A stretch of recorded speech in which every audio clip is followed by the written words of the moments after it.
Hello and welcome. My name is Alan, and we are back with more Know Your Members of Congress for the 119th Congress. Today we are looking at Senator Shelley Moore Capito,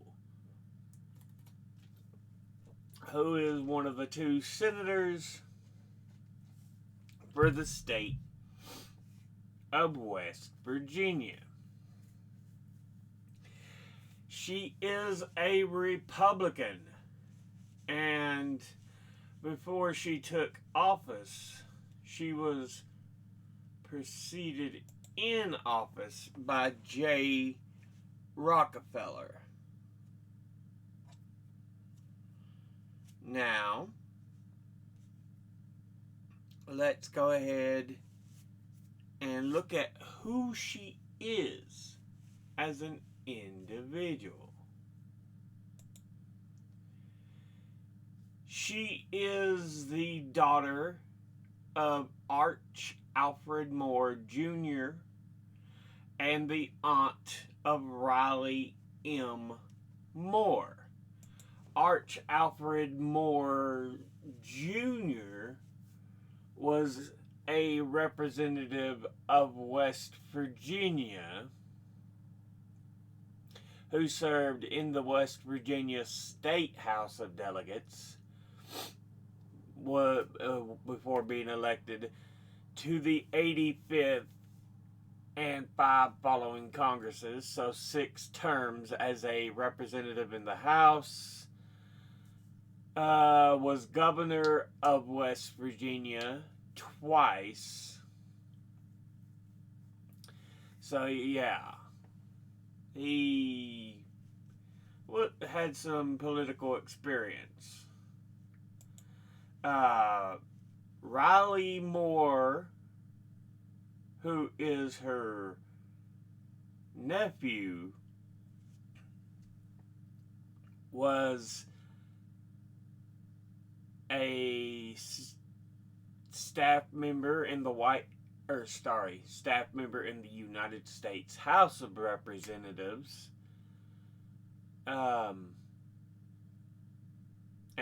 In particular, its Committee on Foreign Affairs, before becoming a member of the West Virginia House of Delegates, being the West Virginia State Treasurer, before being elected to the 119th Congress. So technically, he's in his first term in Congress,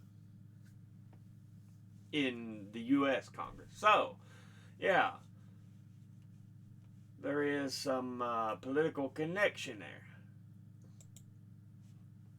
Now, Shelley Moore Capito was born in Glendale, West Virginia on November the 26th, 1953. Earned a Bachelor of Science from Duke University in Durham, North Carolina in 1975. Earned a M.Ed from the University of Virginia in Charlottesville, Virginia in 1976. Has been a college counselor, member of the West Virginia State House of Representatives from 1997 to 2001, before being elected as a Republican to the 107th and 6 following Congresses. So 7 terms. And that's for the House of Representatives. Was not a candidate to re-election to the House of Representatives, but was elected as a Republican to the United States Senate in 2014. Re-elected in 2020 for the term ending January 3rd, 2027. So yeah, She's almost finished up her second term as a member of the Senate. But yeah. Let's go ahead and look at the committees she is on. She is on the Committee on Appropriations, of which she's on the Subcommittee on Commerce, Justice, Science, and Related Agencies, the Subcommittee on the Department of Defense, the Subcommittee on the Department of Homeland Security, the Subcommittee on the Department of Interior, Environment, and Related Agencies, the Subcommittee on the Departments of Labor, Health and Human Services, and Education and Related Agencies, of which she is chairman, and the Subcommittee on Transportation, Housing and Urban Development, and Related Agencies.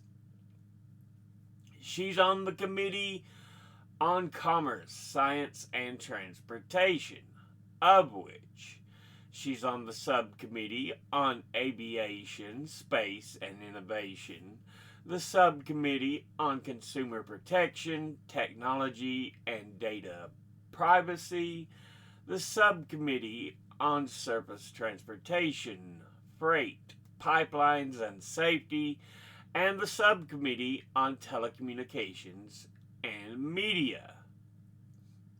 She's on the Committee on Environment and Public Works, of which she is chairman, of which she's on the Subcommittee on Chemical Safety, Waste Management, Environmental Justice, and Regulatory Oversight.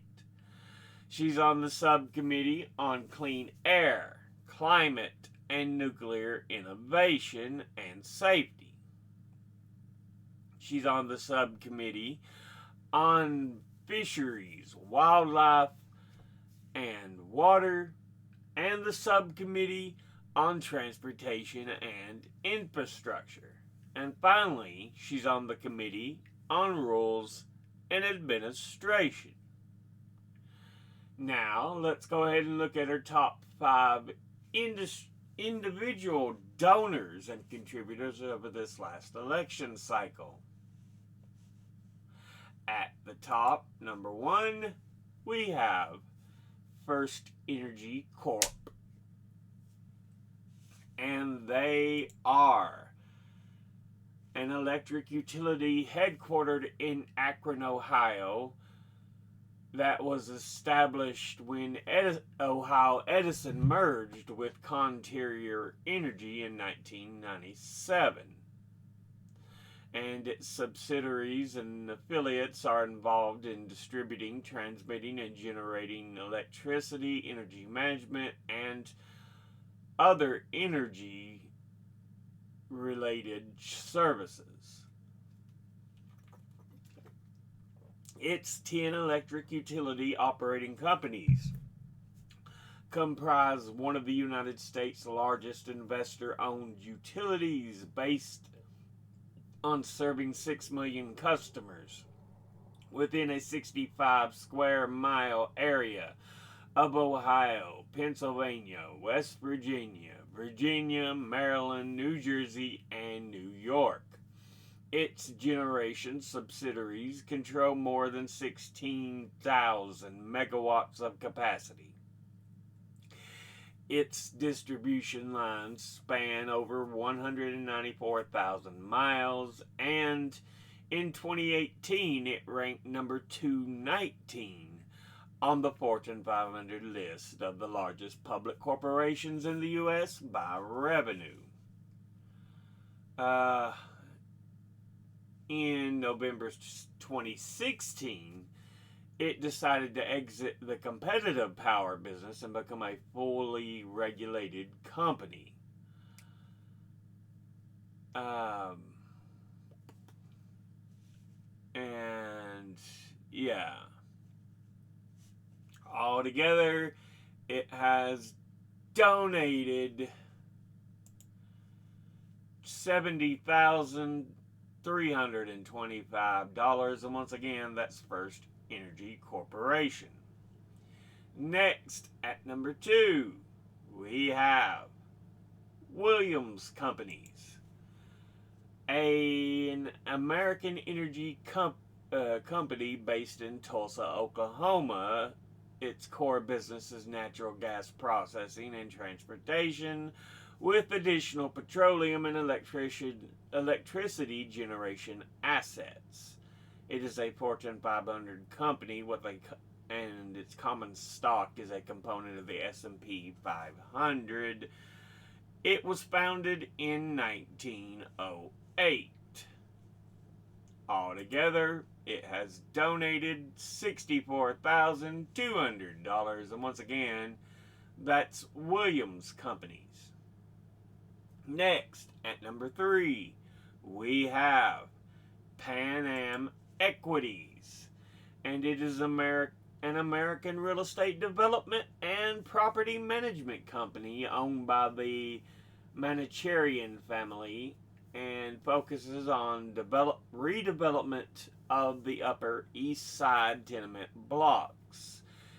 Buildings owned by the company include New York Tower on the East 39th Street, the Caroline at 60th West 23rd Street, the New York Plaza at 2nd Water Street. The family also owned the New York Health and Racquet Club, which permanently closed in 2020. Let's see. What does it say about when it started?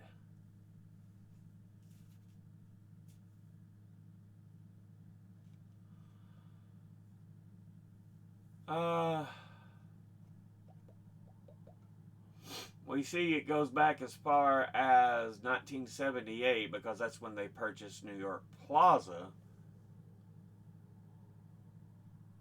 But yeah.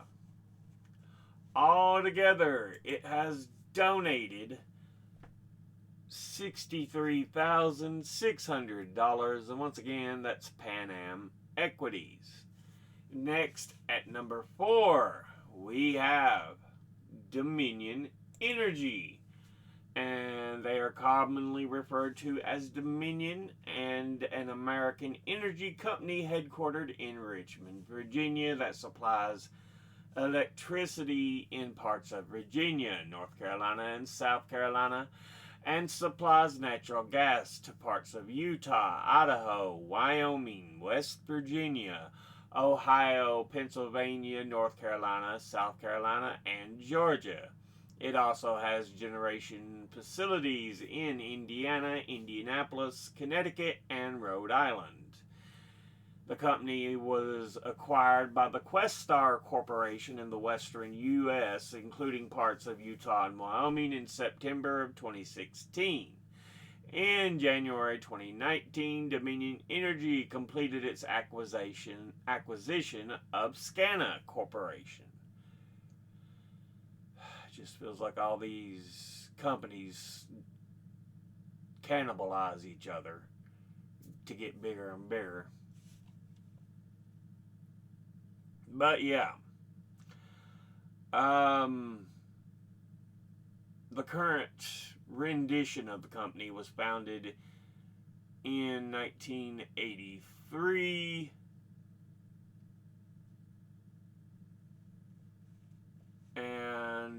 But has roots that go back to 1909.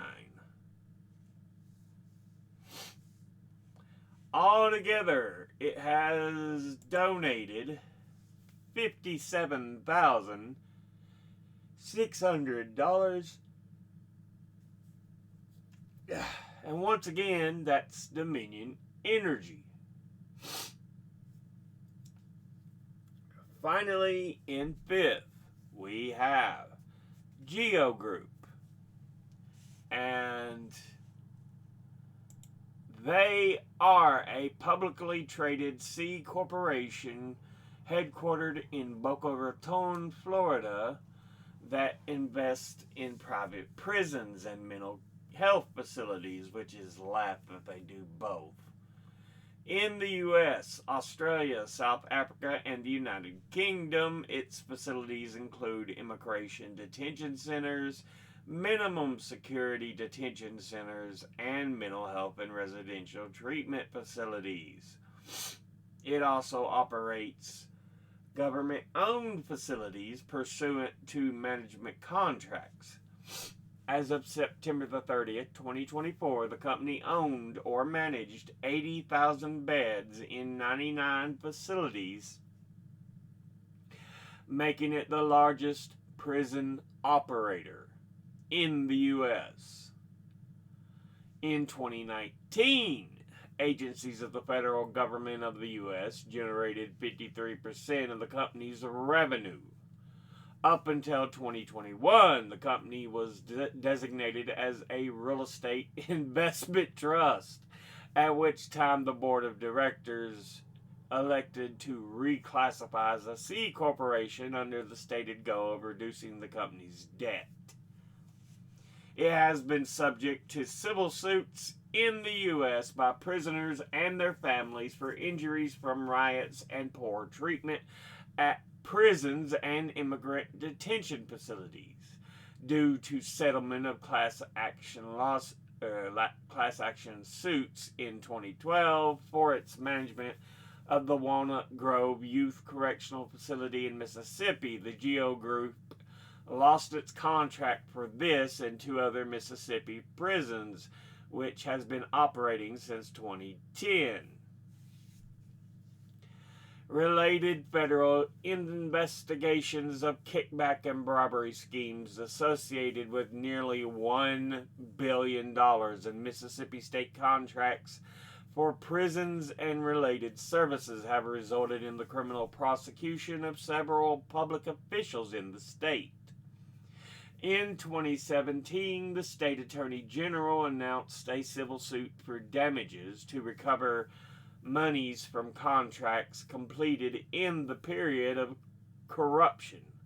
In 2016, the Department of Justice announced the intention to phase out contracts with privately operated prisons. The U.S. Department of Homeland Security said it was reviewing its contracts with private firms which operate several immigration detention facilities. In the spring of 2017, officials of the Donald Trump administration said they would be reviewing this policy. In September 2019, California Governor Gavin Newsom announced that he would terminate California's contracts with GEO's Central Valley Modified Community Correctional Facility in McFarland. Yeah. The company was founded in 1984.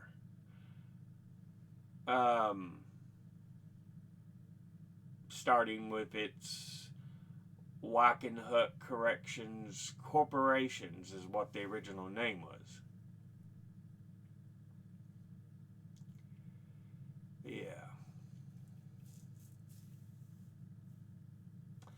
Anyway, altogether, it has donated $51,000, and once again, that's GEO Group. Now, let's go ahead and look at the industry donors over this last election cycle. At the top, oil and gas, who altogether have donated $593,491. Let me try that again. $593,491. Next, at number 2, we have Securities and Investment, who altogether have donated $535,715. Next, at number 3, Retired, who altogether have donated $501,196. Next, at number 4, Electric Utilities, who altogether have donated $398,000. $1,037.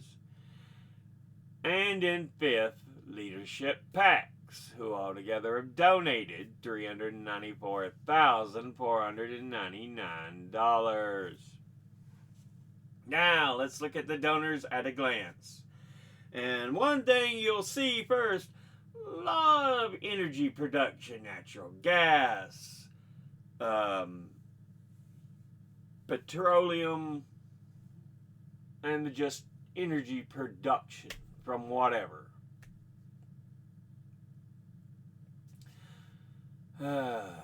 First Energy Corporation.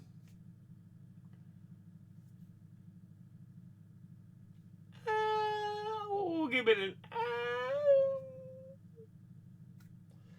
because while a lot of them are greedy, energy is at least something we need.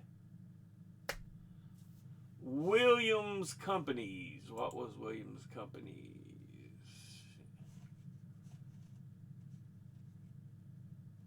Another energy company, this one for natural gas.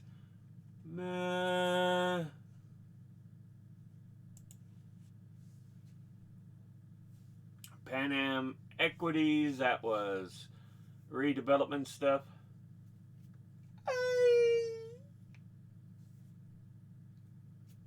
Okay. Dominion Energy, just because they're so huge. Yeah. Geo Group. You know what? Boo. Suck. When you're doing private prisons, no, fuck y'all. Fuck y'all. Fuck y'all. Boo. You suck. Oil and gas. Ooh. Securities and investment. Ooh. Retired. Absolutely wonderful. Electric utilities. Okay. Good. Leadership PACs. Boo. Suck. Yeah, a very mixed bag, leaning on the more negative side. I know West Virginia is supposed to have a lot of energy they can use and stuff. I mean, it is literally the Black Diamond State's what it's known for. And if you know anything about that, Black Diamond is just a euphemism for coal. Because it's formed in a similar way as diamonds. But yeah.